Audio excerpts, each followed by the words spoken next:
Salom do'stlar. Mana menga bugun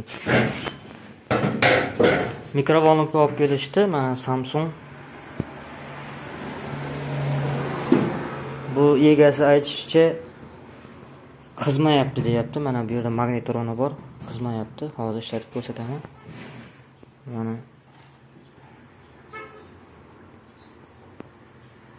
600 gradusga qo'ydik, ishlatamiz. Ko'rganingizdek mana sveti ham yonmaydi ichida.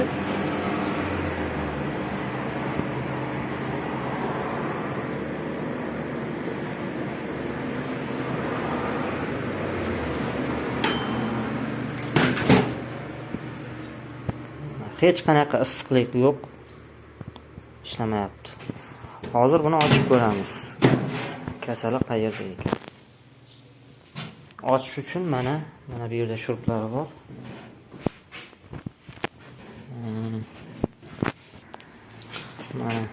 Mana bu yerni bo'shatamiz, bu yer. Mana bu yerni, keyin mana bu yerni bo'shatamiz. Mana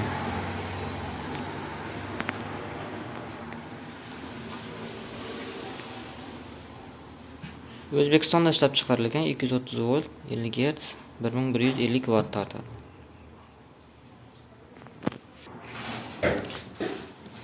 Xo'sh, mana ichini ochdik.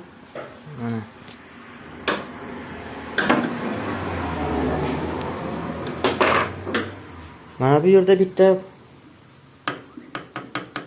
предохранитель bor. Ana shu kuyishi mumkin. Keyin xo'sh, mana bu yerda bitta предохранитель bor. Mana bu transformator deb aytiladi. Bu esa kondensator.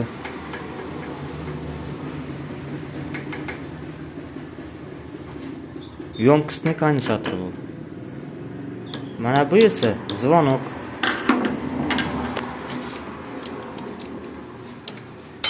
Mana ko'rganingizdek.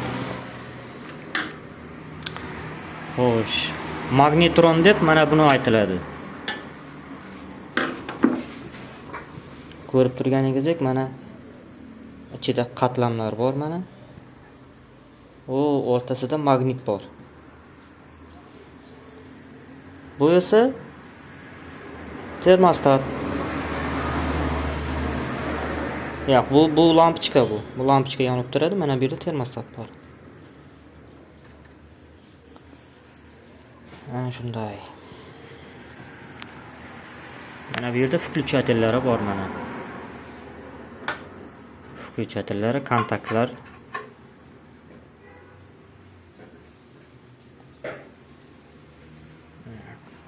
Mana bu ventilyatori.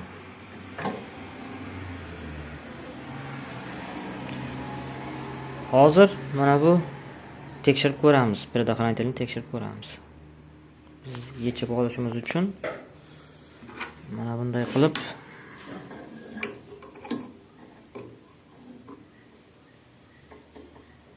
ko'tarib olamiz mana.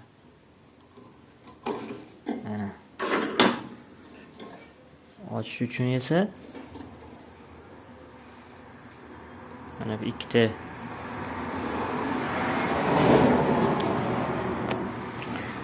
joyini ochib turib ochiladi. Hozir ko'rsataman.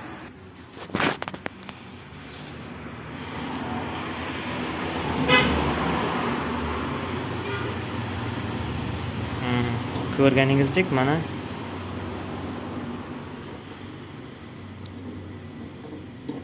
предохранитель. Bu hozir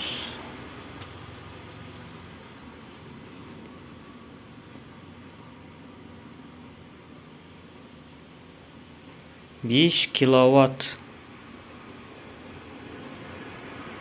650 milliamper. 5 kilovatlik предохранитель. Mana bu kondensator 6 kilovat tortadi. 6 kilovatlik tokni kuchaytirib beradi. Mana bu diod. Ko'pdan ko'p mana bu diod ham kuyadi. Mana bu diod ham kuyadi.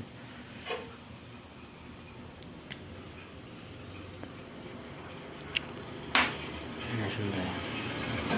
Tok transformatorga kiradi. Transformator kondensatorga zaryad beradi. Yomkostli transformator bu. Kondensator tokni kuchaytirib magnitronga beradi.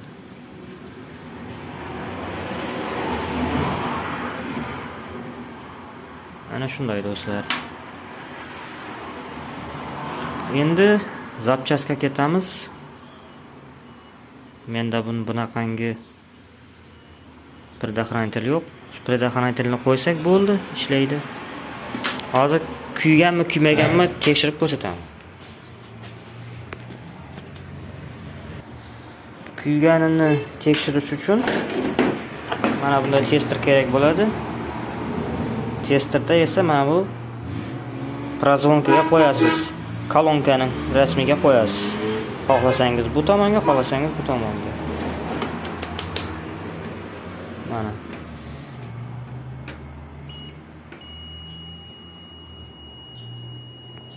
Ko'rib turganingizdek. Mana ikkita simni bir-biriga tekkizganda tovush chiqishi shart.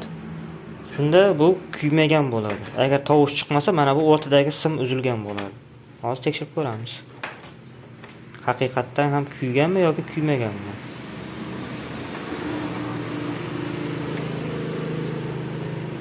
Yo'q mana. Hech qanday tovush yo'q.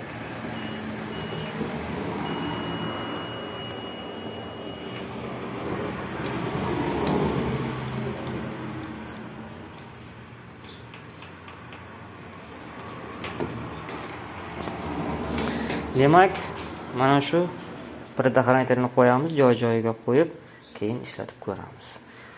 Xullas kalom, do'stlar, ko'pdan ko'p kuyadigan joyi ana shu предохранительni qo'yasiz. Mana bu yerda предохранительni qo'yasiz. Uchinchisi mana bu diod. Ana shu diodni boshqa qo'yib ko'rish kerak. Buni kuyganmi, kuymaganmi tekshirib bilib bo'lmaydi. Ana shunaqa. Boshqa joylari yaxshi. E'tiborlaringiz uchun rahmat. Sog' omon bo'ling.